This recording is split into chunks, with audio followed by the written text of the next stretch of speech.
Channel Who First Radio song. Racing. Gelly on away quickly with Foregone Conclusion. Mr. Ziesel a little slow on the outside. Maya Vita's coming down the grandstand side, and the remainder of the field have all crossed to the flat wet. Tudor Sky got out like a rocket.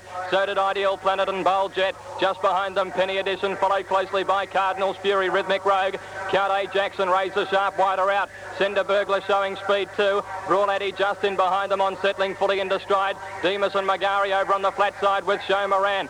On the outside now on the grandstand side of the course, and there is nothing between them. Foregone Conclusion, Galleon from Mr. Ziesel and Maya Vita. Nothing between grandstand and flat. On the flat at the 500 now, Cardinals Fury had moved alongside Tudor Sky. Razor Sharp handy to them. They're followed then by Ideal Planet looking for a run. Further out the Cinder Burglar, followed by Count A Jackson. Back behind them, Demas. On the grandstand side, Foregone Conclusion has got the better of them. Back behind him is Mr. Ziesel and Magari at the 200 on the flat. Razor Sharp has raced to the lead now. Razor Sharp's in front at the Newmarket with 100 to go. He's raced a length on Ideal Planet. Foregone Conclusion on the outer, but it's Razor Sharp's Newmarket. Two in a row to Razor Sharp. Close for second, Foregone Conclusion, Ideal Planet. Then Cinder Burglar, Cardinals Fury, followed by Montrose Lass. Back behind them, Demas, followed in by Tudor Sky and Bowl Jet, Show Moran, Equatorial, Penny Edition. Then came Magari. They were followed in by Count Ajax, Rhythmic Rogue, and then came Galleon on the grandstand side, well back with Fiesta Star, Brawl Addy, Mr. Ziesel, Maya Vita, Harpagus, He's a Haze, and last of all, Apollo's Flame. Stand by for the placings. Razor Sharp has won the Newmarket Handicap for the second year in a row. Number 4, Razor Sharp, ridden by Spike Short, the winner of the Newmarket. Number 4, Razor Sharp, D Short first. Very big odds, neglected almost totally in the betting. And got out to about 30 to 1. Didn't have any luck in the Oakley Plate, but has had plenty of luck today. In the early stages, Spike Short summed up the race very well. He drew barrier 16 and went straight towards the flat side of the track. These jockeys obviously taking a lot of notice of that 2-year-old race earlier in the day when Swiftfoot led them home, but was some 5 or 6 lengths from the winner, and most of the horses crossed towards the flat side. Now, Ideal Planet has run second, number 1, ridden by Wayne Trelaw after the photo.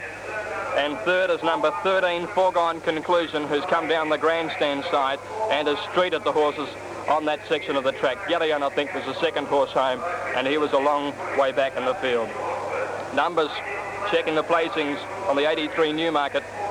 4, Razor Sharp, ridden by D Short first. 1, Ideal Planet, W. Trelaw second. 13, Foregone Conclusion, M. Pay third. 4, 1 and 13.